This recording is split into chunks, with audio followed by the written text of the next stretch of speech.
श्री हरिवंश महाराज जी। महाराज जी, इन्होंने एक डिपार्टमेंट का नाम लिखा है। कह रहे हैं कि मैं 2 वर्ष से आपको सुन रहा हूँ। महाराज जी कह रहे हैं कि मतलब हमने रिश्वत नहीं लेने का एक संकल्प लिया था, बट अभी पैसों की कमी हुई तो हमने रिश्वत ले ली महाराज जी। और जहाँ हूँ वहाँ ये सब एक आम बात है महाराज जी। अभी जब से लेना शुरू किया या लिया है तब से पूजा पाठ और परिवार में मतलब ठीक नहीं हो रहा महाराज जी। मेरा मार्गदर्शन करें। आप जैसा अशांति। बोलेंगे मैं वैसा हम ही करूँ। सबसे कहते हैं कि जो घूस है, जो बेईमानी का धन है, जो अधर्म का धन है, ये लेने में अच्छा लगता है, लेकिन हृदय और परिवार दो पर ये फर्क पड़ जाएगा। हृदय अशांत हो जाएगा, देखो आप कह रहे हो पूजा पाठ में मन, और परिवार के बच्चों पर, परिवार के सदस्यों पर प्रतिकूल ऐसा प्रभाव पड़ेगा, कलह, अशांति, और ज्यादा अपवित्र धन आ गया तो अपंगता, ऐसे बहुत से घटनाएं हो जाएंगी जिनमें पूरा जीवन बर्बाद हो जाएगा। 100 रुपया कमाओ लेकिन धर्म पूर्वक कमा के लाओ। उस 100 रुपया से परिवार का पोषण करोगे तो सबकी बुद्धि शुद्ध रहेगी, सब प्रसन्न रहेंगे, सब स्वस्थ रहेंगे। 1 लाख कमा के लाओगे, अस्वस्थ हो जाएंगे, बुद्धि खराब हो जाएगी। इसलिए हमें तो लगता है कि घूस ना ही लेनी चाहिए, नहीं लेनी चाहिए। हमें जो, जहां आप जिस डिपार्टमेंट में भी हो, आपका वेतन तो निश्चित है ना। आप अपने वेतन से क्यों नहीं अपने परिवार का पोषण करते? वेतन से अधिक हमें जरूरत नहीं। मोटरसाइकिल से नहीं चल पाओगे तो साइकिल से तो चल लोगे ना, उससे शरीर स्वस्थ रहेगा। और हराम की मोटरसाइकिल लोगे तो एक्सीडेंट हो जाएगा, चलने लायक नहीं रहोगे।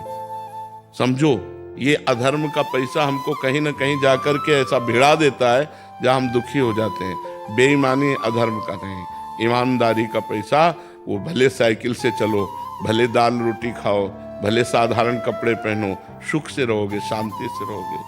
आजकल सब चलता है तो सब नष्ट भी तो हो रहे हैं। उन बातों को देखो ना। बेईमानी से करोड़ों की कार खरीदने में अच्छा लगा, रुआब लगी, और जब उसका एक्सीडेंट हुआ, पिस गए तब।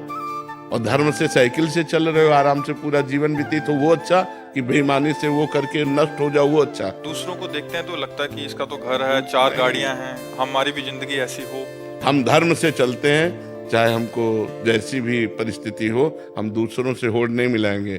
तो दूसरों को नष्ट होते हुए भी तो देखते हो ना, तो उधर बुद्धि क्यों नहीं लगाते? दूसरे जो नष्ट हो रहे हैं उन पर भी बुद्धि लगाइए ना। कितने ये दुर्घटनाएं भी तो अपने दिमाग में लाओ कि अधर्म का फल दुर्घटना है, विपत्ति है, दुख है, वो कभी भी हमारे ऊपर आ सकता है। हमें एक कदम पर विश्वास नहीं, क्या घटना घटने वाली है विश्वास भला? एक कदम पर हमें विश्वास नहीं। आप आराम से पैदल चले जा रहे हो, वो ठोक दिया आकर के, बैलेंस बिगड़ा उसका, वो आके वो आपको ठोक दिया आकर। तो हम धर्म से चलें, सुरक्षित रहें, भगवान का नाम जप करें, दूसरों को कभी दुख ना दें, तो हमें दुख नहीं मिलेगा। अब हमें तो बिल्कुल इसमें अच्छा नहीं लगता कि आप घूस लेकर के अपना जीवन व्यतीत करें। नहीं, मेहनत की कमाई, धर्म की कमाई। और सरकारी डिपार्टमेंट में एक वेतन निश्चित होता है, तो उस वेतन से अपना परिवार चलाएं। बेईमानी से, जो बेईमानी में गया वो नष्ट हो गया, आज नहीं तो कल। इधर से नष्ट नहीं होगे तो भागवतिक विधान लागू हो जाएगा, वो नष्ट कर देगा।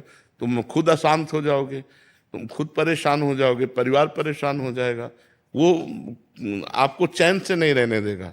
जो धन है ना, इतनी लालसा बढ़ जाएगी कि अधर्म करने में भी आपको सकुच नहीं होगी।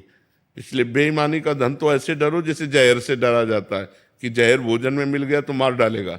इसलिए बेईमानी का धन नहीं भाई। सहर्षता से दे रहा है कोई तो। सहजता से कौन देता है? सब अंदर से पीड़ित होकर के देते हैं। सहजता से कोई घूस देता है? सहजता से वो तुम्हें केवल बातें बनाने के लिए कह सकते हो कि भाई उसने प्रसन्नता से दी। प्रसन्नता से कोई घूस देता है? काम बनाने के लिए कैसे भी हमारा काम बनना चाहिए, वो अशांत होकर के देता है। घूस प्रसन्नता से कहां दे? प्रसन्नता से कोई घूस देता है? पापी पुरुष, अधर्मी पुरुष, वो हर्षित होकर जरूर दे सकता है, क्योंकि 50 करोड़ मार रहा है बेईमानी से। तो वो बेईमानी का धन जब तुम्हारे पास जाएगा तो तुम्हारी बुद्धि को फेल कर देगा, तुम्हारे परिवार को फेल कर देगा। हमारी बातें आज मान लो, नहीं कल दुखी होगे और परिणाम खुद देख लोगे।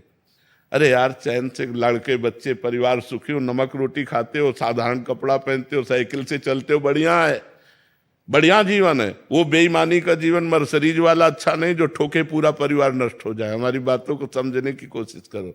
तो जहां तक हो सके हम प्रार्थना करेंगे कि आप घूस ना लें।